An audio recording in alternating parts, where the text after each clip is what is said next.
So I welcome you all here to Phoenix for our advisory board meeting. You have agendas, the board members have agendas which we're going to be following through. First, I'd like to introduce myself. I'm Robin Lonis. I serve as co-chair. I'm the representative for the Wild Horse and Burro Advocacy. And I'd like to move to Dr. Wayne Burkhart, if you could introduce yourself. Wayne Burkhart, Indian Valley, Idaho, representing Rangeland Resources. Renee Taylor, Casper, Wyoming, representing the livestock industry. Paul Durbin from here in Arizona, and I represent wildlife. Gary Zakotnik, I'm a co-chair, and I represent livestock. Hi, good afternoon. I'm Janet Jankura. I live in Ohio, and I represent the public interest. My name is Vern Dooley. I am from Wyoming, and I represent Wild Horse and Burro Research. My name is Timothy Harvey, Humane Advocacy, and I'm from New Hampshire. Boyd Spratling, I'm from Death, Nevada, and I represent veterinary medicine. And I'd like to introduce Linda Booty, who is the BLM Acting Deputy Assistant Director. Thank you. I wanted to introduce the BLM folks that are here today. From our National Wild Horse and Burro Program Office, we have Sally Spencer in the back, Dean Bolstead, who just must have left, Ramona DeLorme back here in this corner. And we also have Carla Bird, who's our acting division chief for the Wild Horse and Burro program in Washington, but she's outside in an interview. She'll be in a moment. Also want to introduce Debbie Collins and Art Ferraro. Thank you. And Dr. Al Kane from APHIS has joined us. And Barry Imler from the Forest Service. And lastly, I'd like to introduce the Arizona State Director, Mr. Jim Kenna. Thank you, I appreciate it. Thank you. We have a few housekeeping items before we get into the body of the agenda, please. Couple of just housekeeping items. If you have cell phones, please turn them to the mute position. Please make sure that if you are going to be giving public comments tomorrow morning, to please sign in with Sally. She's back there at the registration desk. There are restrooms. When you go out this room, you take a left, and they're at the end. There's restrooms back there. I also want to take some time to introduce our facilitator, Anna West from Kearns and West. She's going to help us help the advisory board move through our agenda this afternoon, and again through public comment period tomorrow morning, and again for the advisory board business tomorrow afternoon. And Anna, I think you have some things to share with both the advisory board and the public. Okay, thanks. This is on or not? Can you hear me? Okay. You all have 2 pages of guidelines, and these are kind of the ground rules for how we're going to conduct this afternoon's session and tomorrow afternoon, as well as tomorrow morning's public comment. So I just briefly wanted to review them with you so we're all clear about the process for the next day and a half. Today's session is really focused on the advisory board and the BLM exchanging information, discussing topics, and then to the extent they're gathering information to form their own recommendations. Tomorrow, that's our purpose, so that's the afternoon today, and tomorrow afternoon, that's their focus. There isn't any opportunity for public comment today, but there is 3 hours of public comment tomorrow from 9 to noon. And again, if you'd like to make a comment, just sign up in the back so we know you're available, and I'll be calling on you tomorrow.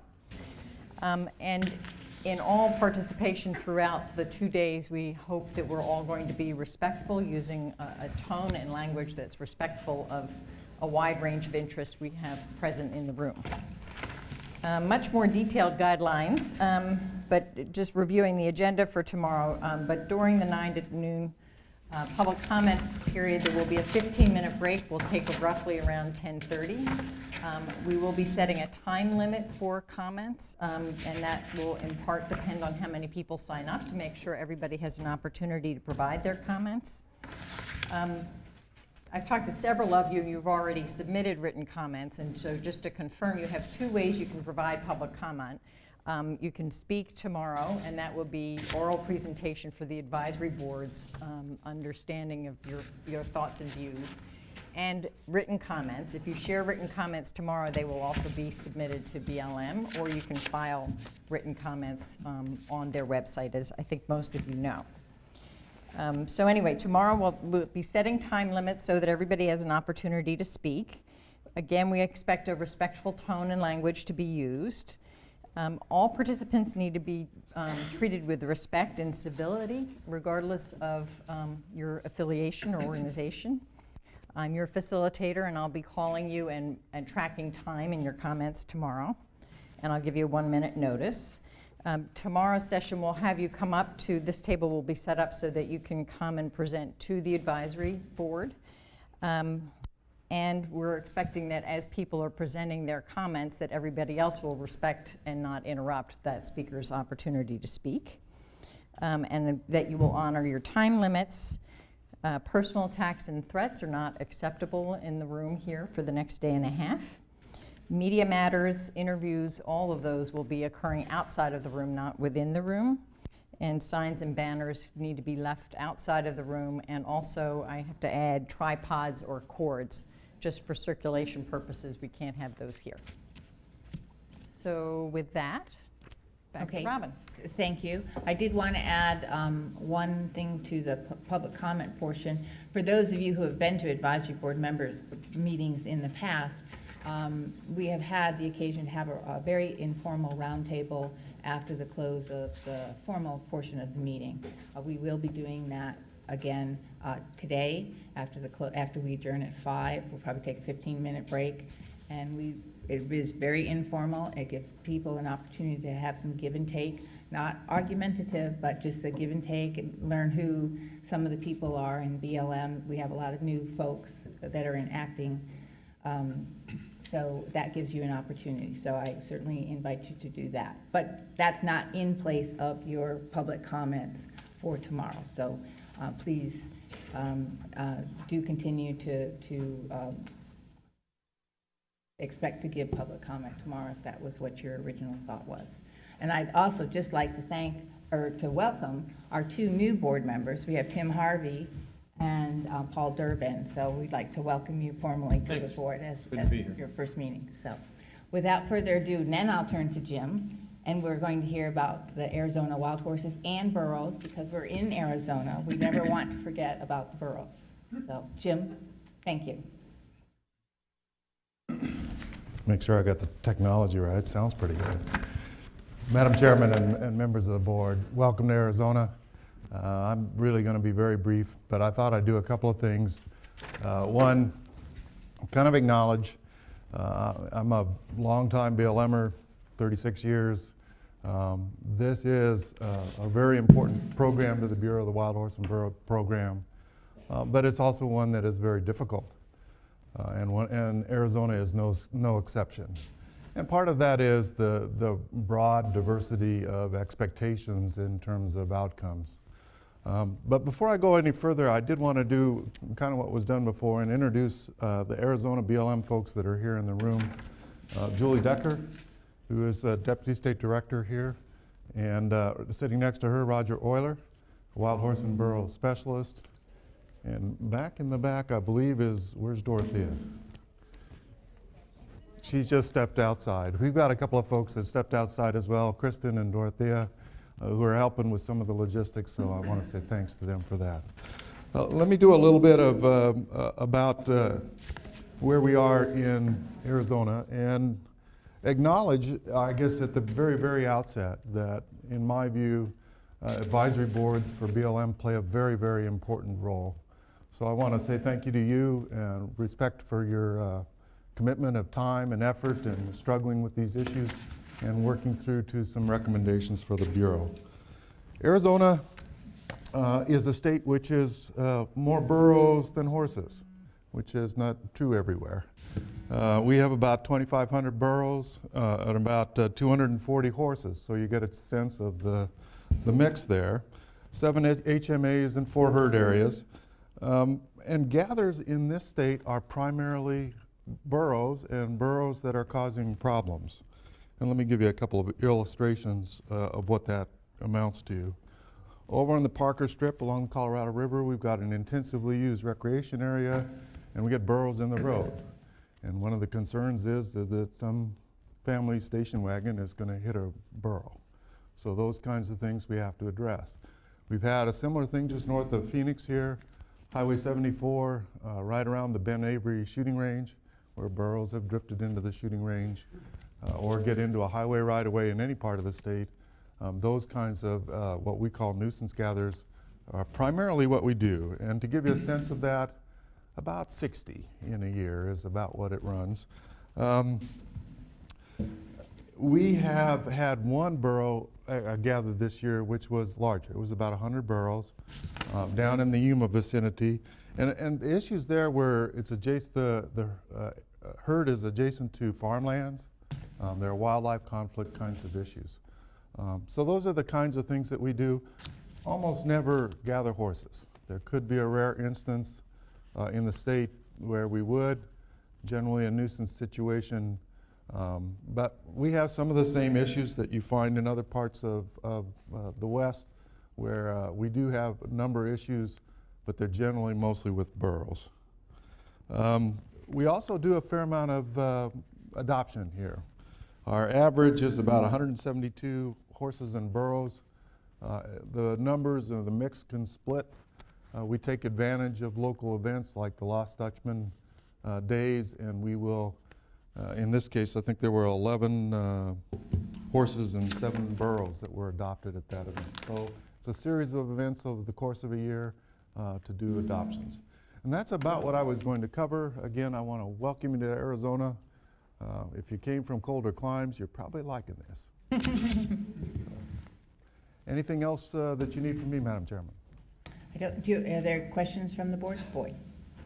Those 2,400 burros, is that your AML or is that your count right now? I believe that's the count. That's correct. Yeah. Any other questions from the board? I wanted to commend you for the 2010, you met your adoption target in the state of Arizona. Hey, we're pitching. So We're in there pitching. that's good. Thank you. Thank Madam you. Chairman. Linda? Okay. You had some general remarks? I want to welcome the board to this meeting today. As I said earlier, my name is Linda Booty, and I've been acting behind Bud Cribley. Many of you know him. He moved on to to Alaska, and I've been working with Ed Roberson, the assistant director, since then. Ed does send his regrets. He had a family issue he needed to take care of today, so he wasn't able to join us, and Director Abby was testifying today before Congress, so he wasn't able to attend either. But they both wanted me to thank you all and welcome you here. As you know, BLM's a pretty small agency with lots and lots of acres and multiple programs, and the service of our advisory boards is really critical to us making good decisions, and we appreciate you guys coming before all of us to talk about horses today.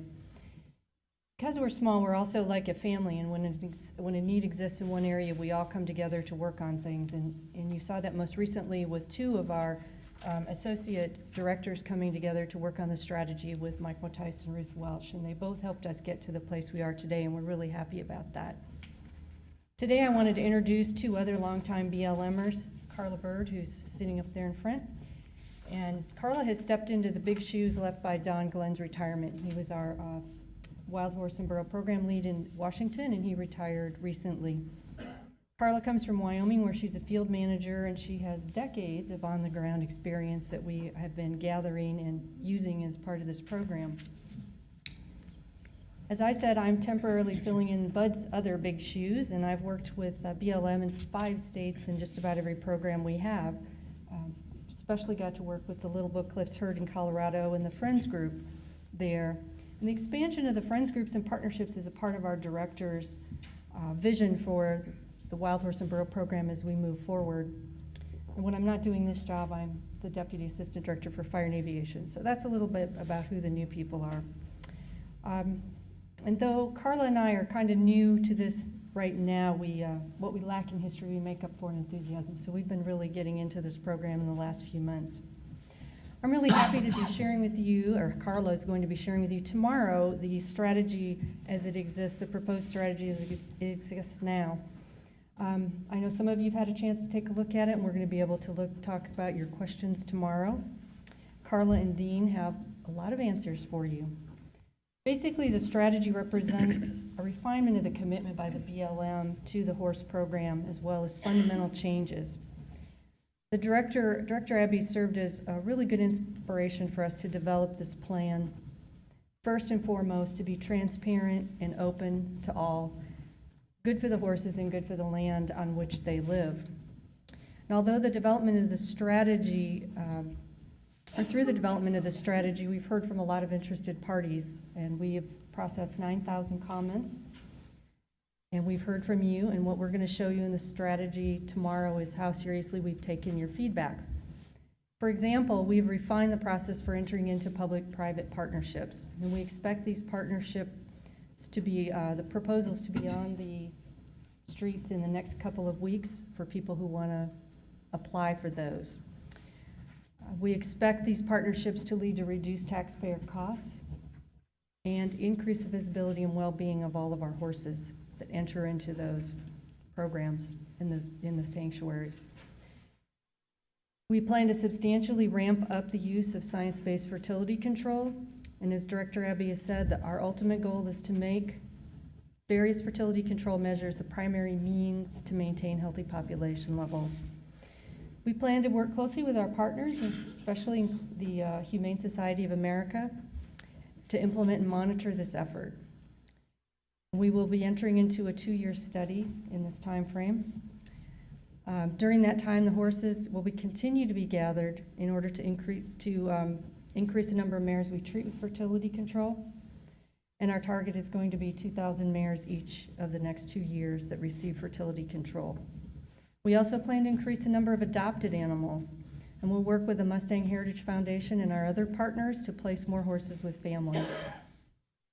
We've asked the National Academy of Sciences to conduct an independent technical evaluation of the program, and this evaluation is expected to take 2 years.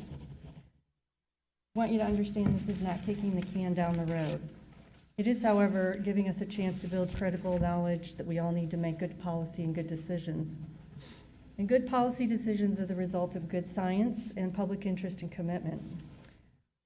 I think back to some of the people who've made a difference in national policy, like Rachel Carson, whose work resulted in much of the environmental policy changes we see today. And who could forget the Wild Horse and Burro's first champion with Wild Horse Annie. Those people have helped us bring changes. My point is, good government includes hearing the voices of the people. We don't all have to agree, but we all have to listen to one another and make our voices heard. The BLM greatly appreciates and welcomes your recommendations, and we look forward to that tomorrow. And as we talked about what we need from the board in the next 2 days, what we'd like to have is some recommendations from you regarding the strategy in particular and any other recommendations you'd like to make on the program. So thank you for coming to this, and appreciate the time to get to visit with you. Thank you. Thank you very much. Any comments from the advisory board? And we can move on through our agenda. Our old business is the approval of the June 15th, 2010 minutes, of which are contained in your book.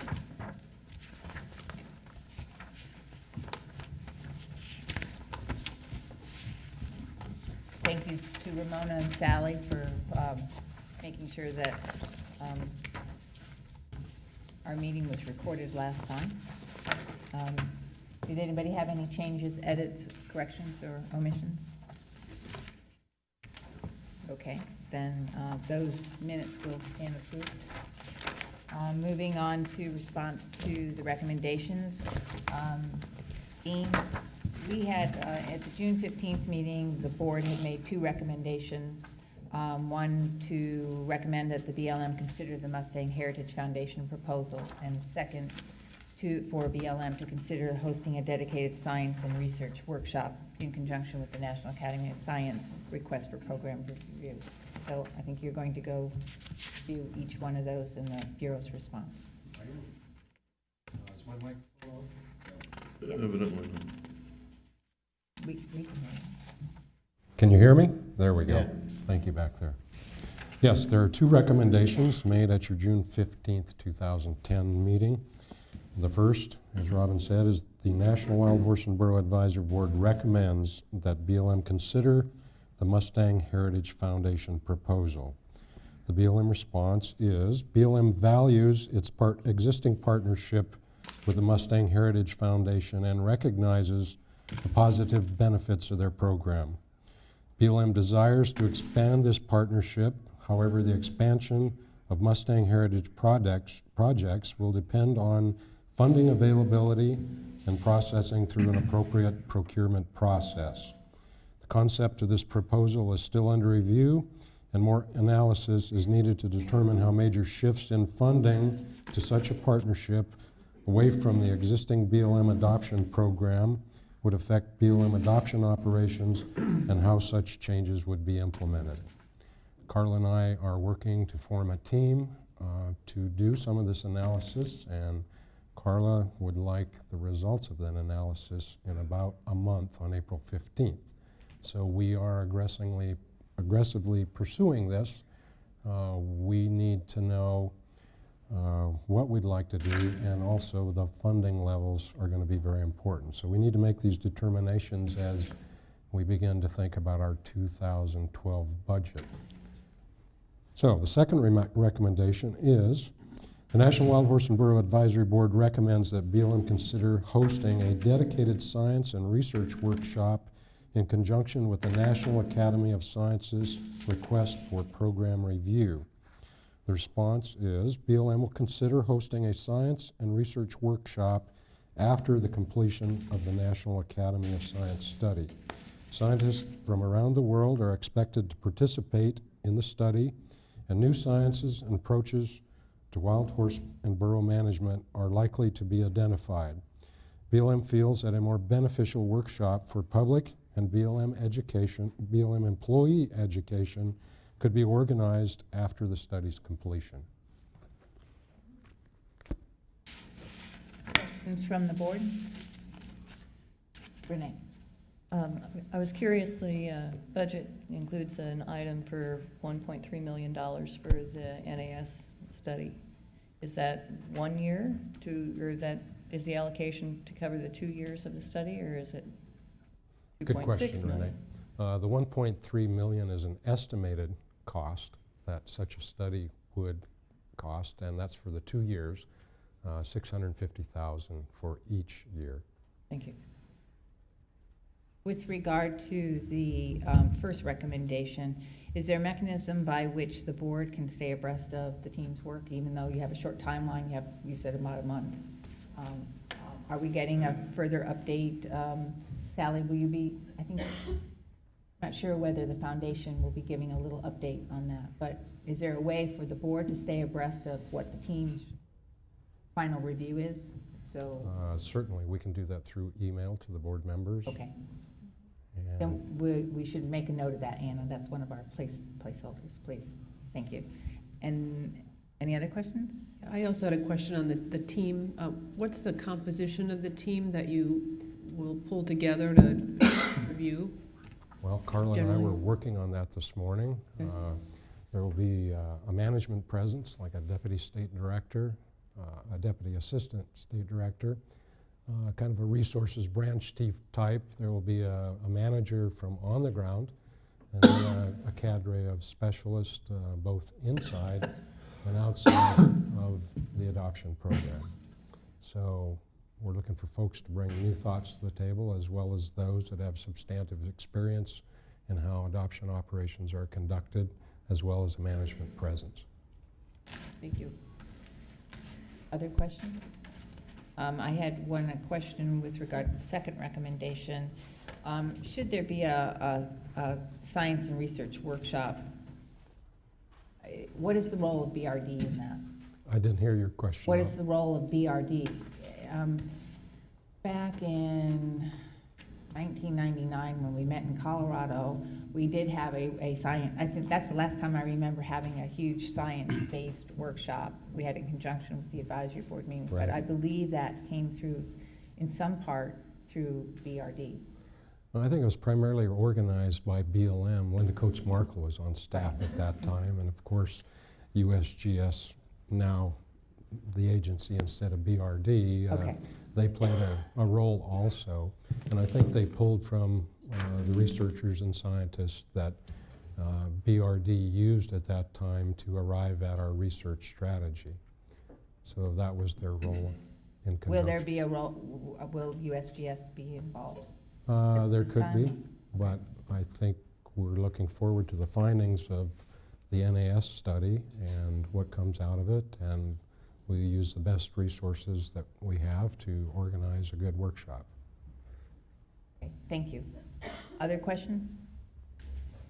Okay, Sally's going to give us an update on the status of nominations.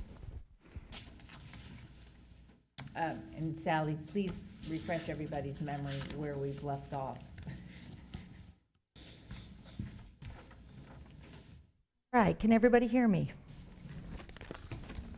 All right, the Secretary of the Interior and Secretary of Agriculture are reviewing the candidates for the categories of natural resource management, wild horse and burro research, and the general public interest with a special emphasis on equine behavior. And so once the secretaries agree on the selections, appointment letters will be sent out. We expect this to be probably, in the next couple weeks to a month, so it should be coming up soon. Something else, the Wild Horse and Burro Advisory Board Charter was last renewed and signed on July 22nd, 2010. The charter must be renewed every 2 years, and the next charter will be up for renewal on July 22nd, 2012. So we'll start getting that pulled together again, because it always takes a long time to get everything signed. And then there are some future positions that are coming up for appointment. The Wild Horse and Burro Advocacy, now held by Robin Lonis, the Veterinarian by Dr. Boyd Spratlin, and the General Public Interest by Janet Jankura. These positions will expire on January 8th, 2012. The BLM should be publishing a call for nominations for these 3 positions this spring through a Federal Register notice. And we suggest that any interested individuals should watch for the BLM's Wild Horse and Burro website for this announcement and press release. And so when people are nominating, they can either nominate themselves or they can have somebody else nominate them. And so we'll probably wait until the 3 that are being signed and approved by the secretaries are signed before we go out for the public notice in the Federal Register notice, just so it doesn't get too confusing. As a matter of clarification, the 3 positions that are next in line, the natural resources, wild horse and burro research, and the public, with the emphasis on the equine behavior, you said that those are going out, are they going to be noted in the Federal Register? No, those positions are with the secretaries, waiting for them to agree with the Secretary of Interior and the Secretary of Agriculture. And so they just need to sign off on the folks and make sure they select the folks that they want in those positions. Once they do that, the letters will go out to the people who are selected, and we expect that to be done probably in the next few weeks to a month. At the latest, so it should be soon. Is there any effort to make sure that that is completed before the new call for nominations for the other 3? Because in past years, we've had, it's sort of overlapping, and then we all get kind of like, well, who's up and who's ready to go and who's coming back? That's our plan, is to, once the letters go out, then we'll go out for the call for nominations for the next 3. So the new 3, or new, or we appointed 3, are announced, then the next step will be a notice in the Federal Register for the next 3 positions. Correct. That expire in January of next year. Right, and those again are the Wild Horse and Burro Advocacy, Veterinarian, and General Public Interest. Okay, thank you. Right, anyone have questions? All right, thanks. We'll keep our fingers crossed that it goes in a timely manner. I think it will. Thank you.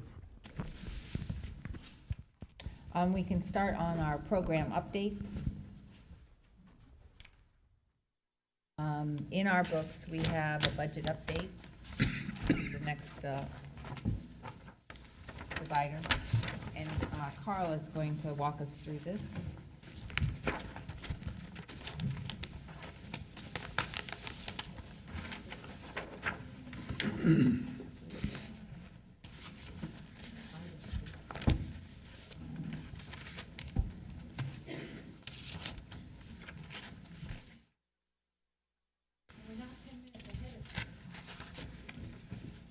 Very efficient.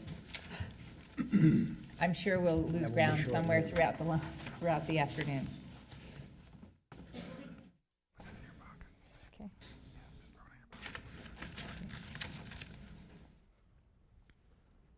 Can you hear me? Good enough. I think they have to turn on back there. Do a test. Test. Okay, I got the thumbs up. Now, the budget for BLM and the budget for the federal government is all over the TV, all over the newspapers. We know that the budget's really important, and it's what we use in order to manage our program. Next slide.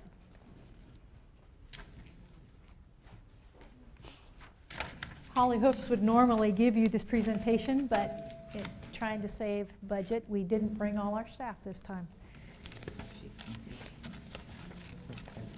So this slide shows that in fiscal year 2010, our expenditures for horses included what the president's budget asked for, just under $64 million. We had some carryover dollars available. The total program costs were $64,682,295, and you can see broken out in this expenditure list what we spent the money on in 2010. The key points that you're probably interested in is that our total long-term holding pastures and short-term holding pastures, $36.9 million. So the horses that we take off the range, if they're not adopted out, they continue to cost the taxpayer money. And the research and fertility control costs are in what's shown on your slide as PC, program support and overhead. That's included almost $500,000 in research and $775,000 for fertility control. This included the USGS BayVac study, which cost $250,000. Travel for the PZP applicators, that's the fertility control inoculation that we use. The Red Desert PZP monitoring census was out of this. The University of Toledo, Ohio longer-acting PZP study was part of this. And Dr. Cothran genetics reports was out of this money as well. Maybe it's best to have you look at this report and ask me any questions about 2010 based on what you're seeing. Carla, what is the significance of including the shrub grass forest projects from past years? That's not really been something that's been included in the pie chart that I recall. I never seen it. Is there a significance that we should be aware of? Do you know, Dean? It was some vegetation enhancement projects for wild horses. Vegetation enhancement projects for wild horses. I don't know the specifics, but I know that when we use this code in other programs, we are maybe thinning junipers out so the grass grows better, maybe burning some sagebrush so the grass grows better. So that's typically what it is. And I know that, for example, when I used to work in Oregon around the Steens Mountain, around the area with the South Steens herd and the Kiger herd, we always were looking at those types of activities to improve forage. So it's habitat improvement? Yes. It was primarily water development projects, which I think. Okay, so in JC, it was primarily water development, pipelines, and wells. Good question. I don't know what questions you typically would have. Go ahead. Are you finished with the 2010? If you're willing to move to 2011, I am. Are there any questions? I mean, 2010 is pretty much history. Yeah. So, the ship's already sailed on that one. So, any questions from board members on 2010? Then the our infamous CR. Yes. Let's see. Let's do this one first, because I've got some notes on this one. That is a really cute burro. I bet that's one of Arizona's. Uh-oh. No snow in Arizona. Okay, the 2011 updated spending plan, it's based on the continuing resolution, which we're currently under. So for those of you who may not be aware, if we typically would get our budget at the beginning of October, but we haven't, we've been basically given permission to continue to work under what last year's funding was until Congress gives us a final budget. And they haven't yet given us a final budget. They've given us a series of continuing resolutions, and right now we're approved to continue working through about March 18th, which is about 46% of the year. And so essentially we've only been able to spend 46% of last year's budget until today. So it's had some substantial impacts to our ability to do work. And we're not quite sure what Congress is going to finally give us in terms of a budget, if they're going to give us a continuing resolution for the entire year, if there'll be additional reductions or constraints based on that. But that's currently what they're talking about in Congress.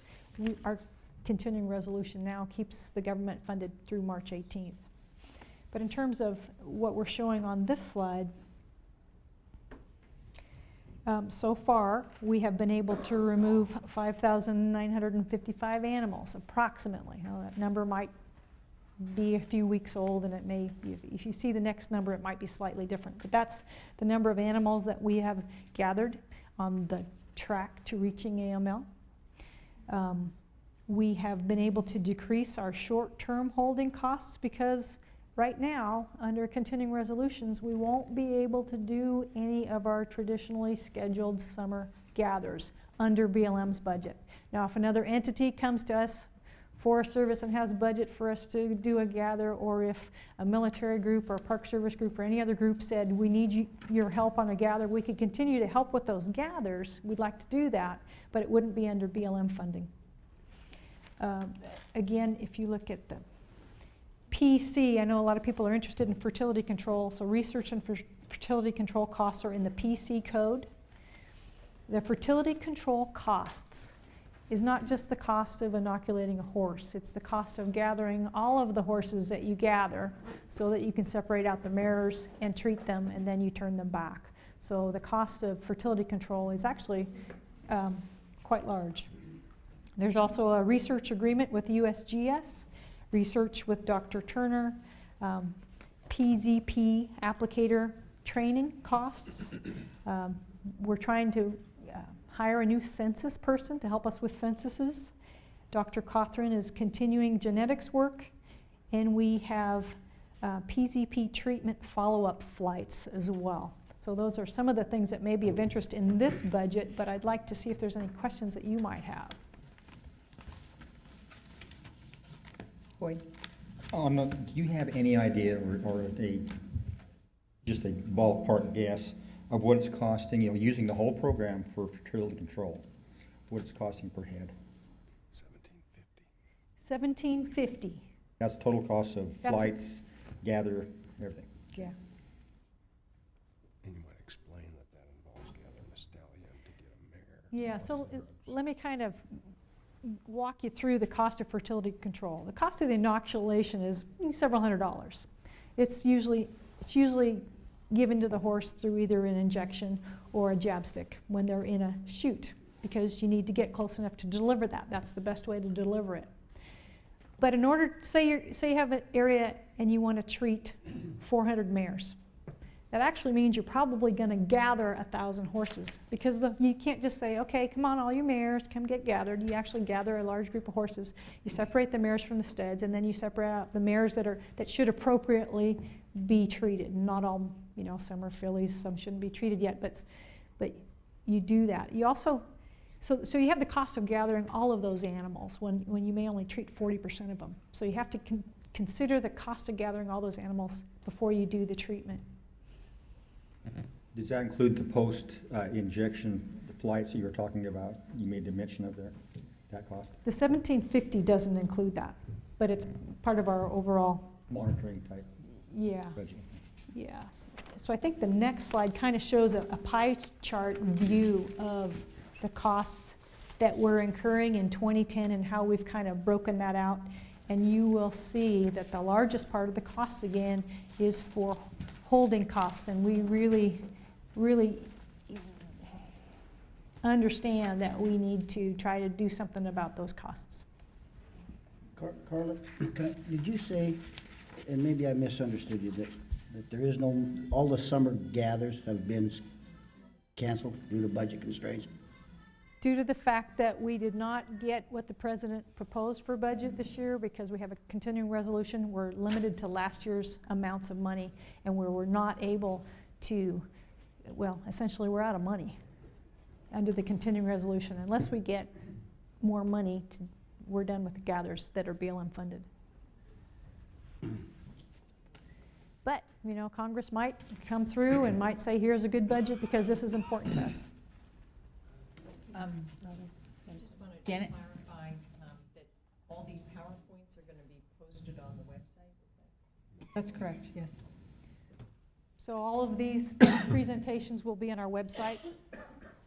Carla, I had a question about the 2011 budget and the strategy. Mm-hmm. I know that the strategy is not finalized yet, but some of the areas that it talks about in terms of improvement, you know, increasing adoptions and marketing, doing more science and research, doing more fertility control, things like that. What fiscal year budget will we start to see those changes in once the strategy is approved and they're going to start using money towards some of those things? You know, that's a good question, because it's not that we're stopping everything and waiting till a strategy is approved and perfected. We've actually been moving forward with a lot of these activities, like increased fertility control, increased emphasis on partnerships for adoptions. We're looking into the sanctuary criteria being available next week. So we're moving forward with these things, but in order to do all of the things that the strategy proposed, we actually thought we were going to be able to start in 2011. So the president's budget had about $76 million proposed for 2011. But because we're held to the continuing resolution, we're held to 2010 amounts, and that's $64 million. And folks on the board need to understand that it really is, you know, they just got a 2-week reprieve. I mean, the CRs are, we may not have had this meeting if they hadn't signed the continuing resolution that got us through till the 18th. Yeah. And so none of us really know whether another 2-week or another 6-month or whatever is going to happen March 18th. So we really need to have Congress do their job in terms of the appropriations process. Robin, I have one more question on the 2011 gathers. To kind of reiterate that just a little bit more, we went from almost $8 million down to $4.5 million for gathers. So essentially that is spent, or some of that will be used in the fall, or we're done for 2011? We're done for 2011 unless we get more money, because our fiscal year starts in October. Okay. That would be through the winter gathers, which they've just about completed. No, but the summer gathers are done. So the Summer gathers. gathers, unless we get more funding, are not going to be done this year. So it's through now. I mean, they're really working on a day-to-day basis. All right, so the 4.5 million has already been spent. Yes. Yes. Carla, could you speak to, under DI, the herd management? That's a pretty increase from the FY10. That's 776 as opposed to the 232.7 from 2010. Can you speak to That's EAs, isn't it? the marked increase, please? You know, BLM does land use planning across the West, and this may be part of land use planning if we needed to do any RMP, Resource Management Plan amendments, that potentially would go in there as a part of the funding that they get for those things. Herd management area plans, and potentially EAs to gather. And again, that's money already spent. Yeah. I mean, what we're looking at is essentially what has been spent almost to Well, date. you know, it's not really, Except for the research stuff that's, you know, sort of ongoing. well, we actually know additional work's going to happen through the summer. Like we're continue adoptions through the summer. Right. So it's not like we're not going to do any more work. We're going to do the work that we can afford to do for the rest of the year.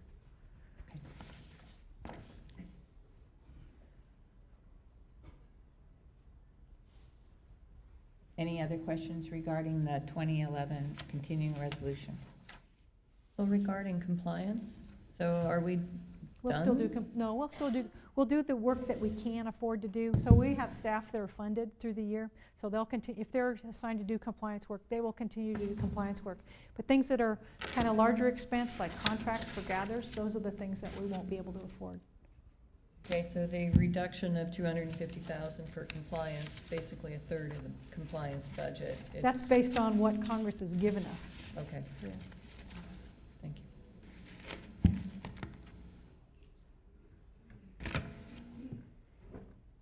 Anything else?